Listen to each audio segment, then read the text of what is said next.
नमस्कार, मैं शंभू कुमार सिंह और आप देख रहे हैं दोस्तों एक बड़ी खबर बता रहा हूं। साकेत गोखले एक एक्टिविस्ट हैं, आरटीआई एक्टिविस्ट हैं, मुंबई में रहते हैं। उन पर हमला हुआ है। उनके घर के नीचे जो भगवा गुंडे थे, जो आरएसएस के गुंडे थे, वो जय श्री राम का नारा लगा रहे थे, उनके घर को घेर लिया था। दरअसल साकेत गोखले ने किया क्या था? साकेत गोखले ने एक छोटा सा काम किया था जो कि आप लोग को लगेगा एक छोटा सा काम है, लेकिन वो बहुत बड़ा काम है। दरअसल जब महाराष्ट्र में चुनाव हो रहा था तो ये एक आरटीआई के जरिए उन्होंने जानकारी निकाली थी कि महाराष्ट्र चुनाव के दौरान जो इलेक्शन कमीशन है उसने अपनी जो सोशल मीडिया की जो जिम्मेदारी है वो बीजेपी आईटी सेल को सौंप दी थी।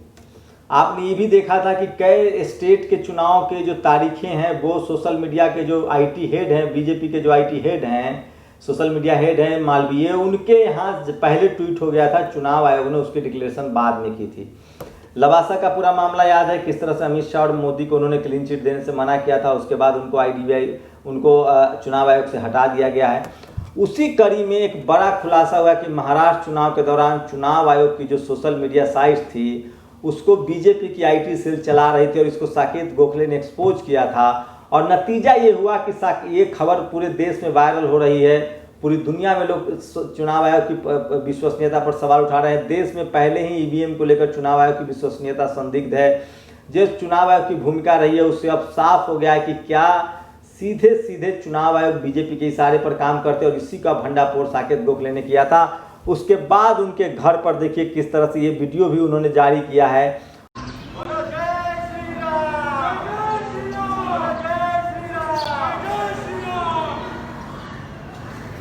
उनकी मां के साथ बदसलूकी हुई, धमकियां दी गई। साकेत गोखले के घर के पास जाके जय श्री राम के नारे लगाए गए और गुंडागर्दी की गई। उसके बाद उन्होंने पुलिस की मदद ली, जिसके बाद पुलिस पहुंची और उनको सुरक्षा मिला। सोचिए, साकेत गोखले मुंबई में रहने के बाद इस तरह के हालात होते हैं। लेकिन जो खबर है वो बड़ी खबर है, पूरे देश को चौंकाने वाली खबर है कि क्या चुनाव आयोग और बीजेपी एक ही हैं।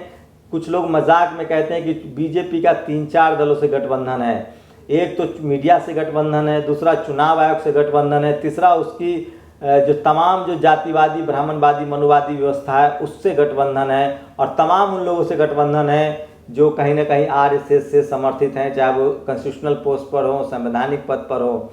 तो ये साकेत गोखले के इस खुलासे ने बहुत साफ कर दिया है कि जब जब चुनाव आयोग अपना सोशल मीडिया दे सकती है बीजेपी आईटी सेल को, तो क्या इससे और पुख्ता होता है कि क्या ईवीएम के बहाने ईवीएम सेट किया जाता है। सब कुछ बीजेपी के इशारों पर होता है, सरकार के इशारों पर होता है।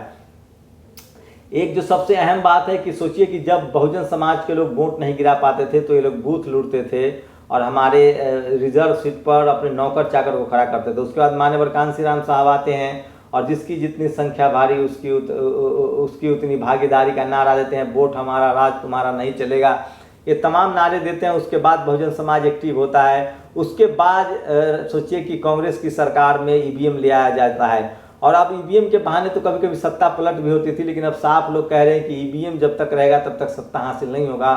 लेकिन अब बात ईवीएम से आगे बढ़ गई है कि किस तरह से चुनाव आयोग का जो काम है वो बीजेपी आईटी सेल देख रही है। तो सोचिए कि आप कितनी नज़दीकी है, कितनी घनिष्ठता है उनके, और इसका जो खुलासा करने वाले हैं साकेत गोखले, उस पर आखिर आरएसएस के समर्थक, बीजेपी के समर्थक ही हमला क्यों करते हैं।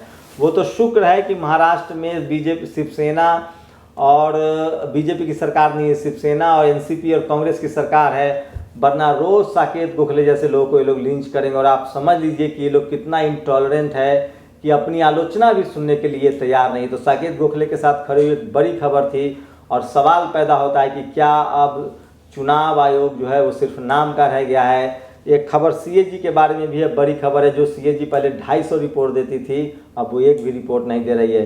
तो ऐसे लगता है कि लोकतंत्र को पंगु बना दिया गया है, डेमोक्रेसी को पूरी तरह से कुचल दिया गया है, और सारे जो कॉन्स्टिट्यूशनल पोस्ट पर हैं, सारे जो कॉन्स्टिट्यूशनल इंस्टीट्यूशन हैं, जो संवैधानिक संस्थाएं हैं, कहीं ना कहीं वो अपने अंतिम सांसें गिन रही है, क्योंकि वहाँ जाति विशेष के लोग बैठे हुए हैं, धर्म विशेष के लोग बैठे हुए हैं, डाइवर्सिटी नहीं है वहाँ सभी कैटेगरी के लोग नहीं हैं, SC ST OBC माइनॉरिटी के, और इसलिए बेईमानी चल रही है। और एक सरकार, एक तरह की विचारधारा और एक तरह की धार्मिक कट्टरता की तरफ लोग झुक रहे हैं।